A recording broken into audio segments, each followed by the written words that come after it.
steeplechase distance. At this point, Shannon Roberry's still in it, but you can tell by the difference in their body language that Jen Simpson says, I'm going for it. If you can keep up with me, good for you, but I'm betting you can't at the end of April in these conditions. Simpson, as you mentioned, Tim, and you were exactly right, had never looked this good all of 2012. She is back for real. Well, her first race of the outdoor season, and it's an absolute stunner. She won here last year. She retains the title here in Drake. And Jenny Simpson and Mary Kane, who's got to be happy with that run, are down with Dan. Two very happy girls. Yes, two very, very happy girls. Mary, you continue to impress everybody by running with the adults here. Tell us about your run today. That was really hard. It was really windy out here, and, you know, I knew it was going to go out hard, and oh my gosh, we were running like 4:03, and I was just dying back there. But, you know, I tried to stay in the race because it's not over until it's done. I was in 5th coming down the back stretch, but Anderson had a great kick, but I got a national record again, so I'm happy. All right, congratulations, Jenny. I saw you earlier. You said you were extra nervous. Seemed like when the gun went off, there were no nerves at all, just nice, aggressive tension. Tell me about your run. Doc Patton, one of my favorite athletes and sprinters in life, calls this his Oval Office. So I was thinking of that today and thinking about how, you know, I just love to be at work and I love what I do. But season opener changed my life a little bit, transition back to my college coaches, and mostly I just wanted to show everyone how well it's working and how well I'm doing. So I definitely did that today. Take us through that last lap. It didn't look like you were holding anything back. Yeah, I told myself to just really use the rabbit. My intention was to go with the rabbit, use her as much as possible in the sense of like drafting, and then races don't often feel like practice, but it felt like practice when you're just running into that wind in Colorado. So the last lap was very, very hard, but you know, the crowd helped, and the biggest help was the announcer telling me all I had to do was run 65.5 to get the record, and so that really motivated me. I want my name on this stadium, and it's going to be there now. All right, congratulations. Yeah, thank you. Thanks, guys. Tim, Dwight, back to you guys. I got her final lap at 64 seconds there. Jenny Simpson, 4:03.35. I think if it had been in better conditions, that would have been around 4 minutes flat. Sheila Reid, a good run there in second place, coming through for 4:07. And Jen Simpson punching the air. She looks so great when she's covering the ground. Really smooth and powerful. And she and Mary Kane, well, two different ends of the age spectrum, perhaps. A world champion outdoors against the US national indoor champion. Perhaps the future there, Mary Kane. But tonight, having to give best to this woman who is going to put up a stout defense of that world title come Moscow, I'm sure. Well, like so many places after a long, hard winter, the outskirts and downtown Des Moines in Iowa can look glorious in the spring sunshine. There's plenty to do here in the city, whether it's on the Des Moines River or indeed in one of the several lakes around the city. The Capitol building downtown, of course, very much represents the center of the city normally, but this is the center of things right now. The Drake Stadium. There are the records for the men's 400-meter hurdles, the next event on the track. That world record of Kevin Young, very rarely approached these days. The best time, though, of the year is by Michael Tinsley, 48.77 this year. That might be tough, too, in this wind. It's another London Games rematch, though, in this one. The Olympic silver medalist, Michael Tinsley, goes against Javier Coulson, the bronze medalist. They're in lanes adjacent to each other, too. Tinsley in 4 and Coulson in lane 3. Well, conditions are far from ideal. There is Michael Tinsley of the USA, 48.77, makes him the world #1 this year, the Olympic silver medalist. And Tinsley will be keen to show here who's in charge. Very experienced, the 29-year-old. Just inside him, though, in lane 3, Javier Coulson. And Tim, you and I have watched him throughout Diamond League events. He's hot early. He gets the world's best time. And when it comes to the international championship, those rounds just kill him, and he ends up with a silver or a bronze medal. That's what he did in London. And Johnny Dutch there in the light blue goes in lane 5. The world #2 this year on paper. Set his PR here in Des Moines back in 2010, 47.6. But I don't know if he's reached that sort of form or anything like it since. There's the full lineup. DeGrave, Mason, Coulson in 3, Tinsley in 4, Johnny Dutch in 5, then Gaiman, Alejandro and Bennett complete the lineup. 6 men here have broken 49 seconds in their careers. This is another event that's totally dominated by the USA historically when you think of Kevin Young and Ed Moses, Bronson as well. Top 3 fastest all time. But here we go. Coulson in 3. Disappointed with that Olympic bronze last year. Tinsley in 4, the Olympic silver medalist.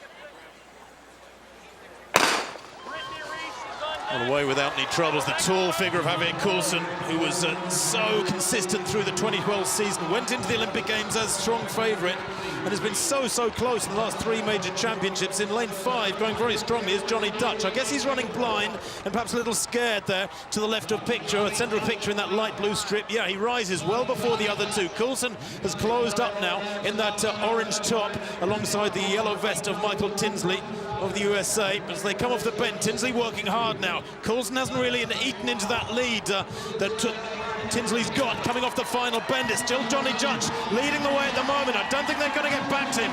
Coulson looks spent. He's normally such a strong finisher, but not tonight. Here comes Tinsley. He's getting closer with every stride. Goes past him there 10 yards out and takes the win. And the time, 48.55 unofficially, is very quick indeed for these conditions. Oh my word. Tinsley was the quickest in the world, and now it's a 48.55 that makes him still the fastest in the world, a quicker time yet. So it has gone with form, really, a little bit like that 110-meter hurdles earlier, Dwight. And you had to know with these conditions that Coulson was going to get the benefit of the tailwind down the backstretch, but because he's so slight, his frame is so slight, that headwind coming up the last 100 meters was going to be very tough. But by contrast, Michael Tinsley in the yellow, a very powerful athlete, is Johnny Dutch. But Dutch has been just not on form since that great 2009 season he had, and Tinsley, you could see, was gathering with every stride between hurdles 9 and 10, came off the 10th hurdle very strong, and look at him drive. I mean, he just ate Johnny Dutch's lunch that last 35 meters, and Coulson just could not hang on because of that wind. An outstanding time under these conditions so early in the season. Well, not only did Tinsley improve his fastest time in the world this year, but Johnny Dutch got onto that previous world best time with second place with a 48.73. But all credit to Dutch there, because he was out in lane 5, running blind, as I said, with the two big names, Coulson and Tinsley, inside him. And he really took the race to them, and Tinsley had to work so hard down the home straight there. And of course, it is an advantage. It's like in a relay, taking over the baton with 1 meter behind somebody is much preferable to being 1 meter in front of somebody. When you've got something to chase, you can always find another layer to dig down to. Yeah, I've always said it's better to be the hunter than the hunted. 48.55 for Tinsley, who was the hunter, and he got his prize tonight. Johnny Dutch, second place, 48.73. Javier Coulson tonight having to settle for 49.33 in third. And Dan O'Brien is down with a winner. A very happy Michael Tinsley, I would imagine, Dan? Well, we were the happy Michael Tinsley, but he's a bit tired as well. Johnny, you really took it to the field. Why did you feel you needed to get out so quick? Well, I knew I had the previous two medalists from last year's Olympic Games on the inside, so I definitely wanted to get out, establish a good lead, and finish strong. What was that wind like for you out there? Man, on the backstretch it was helpful, but coming home, it was a monster. But I just gave God the glory. It was a good race. All right, Michael, your Kansas Relays athlete of the meet. You come back strong in a very respectable time this weekend. What was your goals going into this particular race? I just wanted to capitalize off last week at KU, come out and run kind of the same, fix a little mistakes. I knew it was windy, so I wanted to really relax on the backstretch and kind of relax, fighting the wind and not really fight it hard. You didn't look worried at all. With 2 hurdles to go, you made a move. Tell us about your finish. Always been a strong finisher. It's something I work on a lot. I know that's the last part of the race where a lot of people start to crash and to make errors. How excited are you to come back here for a U.S. championship? I'm really excited, especially after today. It really shows that my fitness is going in the right direction, and I think it's going to be a good year. All right, congratulations. Well, one very happy winner. At least he'll be a lot happier when he gets his breath back. They always amuse me, those post-race interviews with athletes almost on their knees. But Tinsley can recover now. Well, he certainly earned some recovery time, because the 400-meter hurdles is one of track and field's toughest events. Michael Tinsley was world #1, and he still is after that run. Well, watch ESPN2 right now. Lolo Jones coming out onto the track in the stadium where she will have done so much of her training. Her birthplace is Des Moines. She's an athlete who's been away and tasted the world of bobsled. She says it's renewed her hunger for the sport of track and field, and indeed sprint hurdling. You could write a book about the way her life has gone so far, and there's still plenty more to come. But Lolo Jones has tasted the highs and the lows more than virtually anybody in this discipline. This track is just different just because this is where I was born and raised. When I was in elementary school, Junior Olympics, you have ups and you have downs. In 08, even though I lost the race, I had peace about the situation. I was really proud of my effort in London. A lot of people didn't see what went behind closed doors. I mean, I set goals as a kid to be an Olympic medalist, and I don't think I'm going to stop until I have that medal, or maybe two now that I'm doing bobsled. I think the cool thing about it is I've been inspired to do other things. Well, it's definitely made me stronger. I mean, that bobsled weighs like 400 pounds, so not only do I have to push it for the actual race, I'm lifting it and pulling it. It's just something I never thought I'd ever be doing, but I've had a taste for it, and I just absolutely love it. And Tim, I think the fact that she's doing that winter event is going to take a little bit of the pressure off of her for sprint hurdling. She's got a little bit of maybe cross-training, and emotionally it's something that she can really devote herself to, and then she can break and then focus on this. I think it might be the best thing that ever happened to Lolo Jones. How important do you think this race is in the great scheme of things for Lolo? After fourth in the Olympics, she's got to be a little bit frustrated, Dwight? Well, I think it's, you know, she's going to get tremendous support from this crowd, capacity crowd, where she grew up, but also a tremendous amount of pressure. They expect her to do well. They expect her to take the better of her teammates, and it's tough. It's early in the season. She's hoping to make a world championship team in 2 months, and I don't know if you want to be that sharp at the end of April. Well, coming up, that women's 100-meter hurdles, the Olympic silver and bronze medalists, her own compatriots, up against Lolo Jones in front of the home crowd.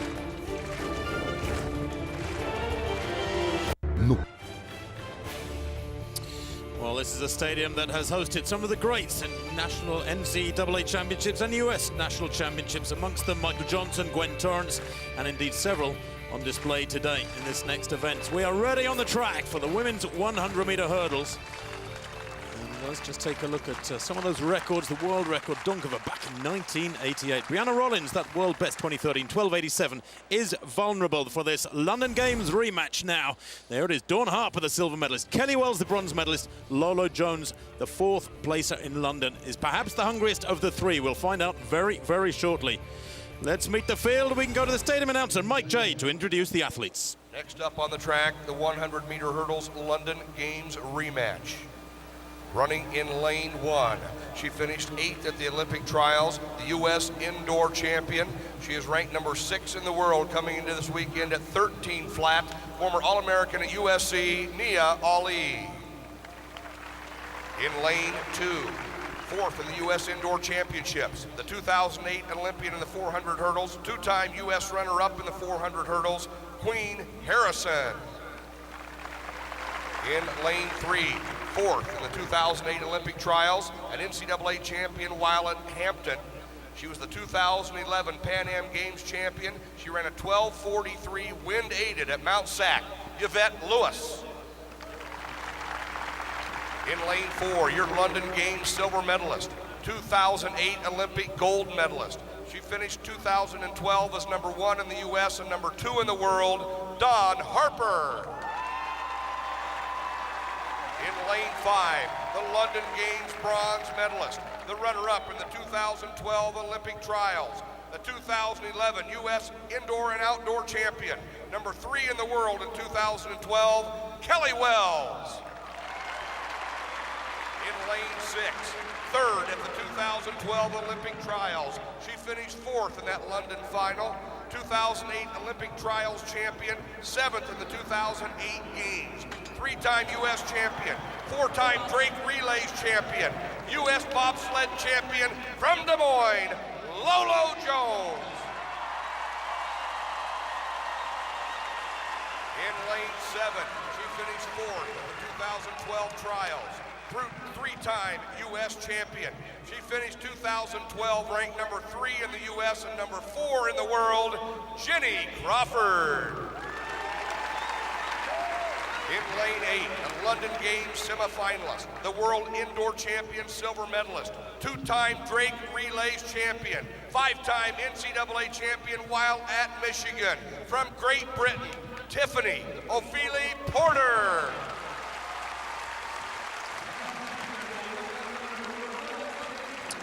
Well, we can take a look at that field now. There it is. You've just heard Mike J introduce all of them. This is a very high caliber field, almost has the quality of an Olympic final, even though it's all American, apart from Tiffany Porter, who is ex-USA.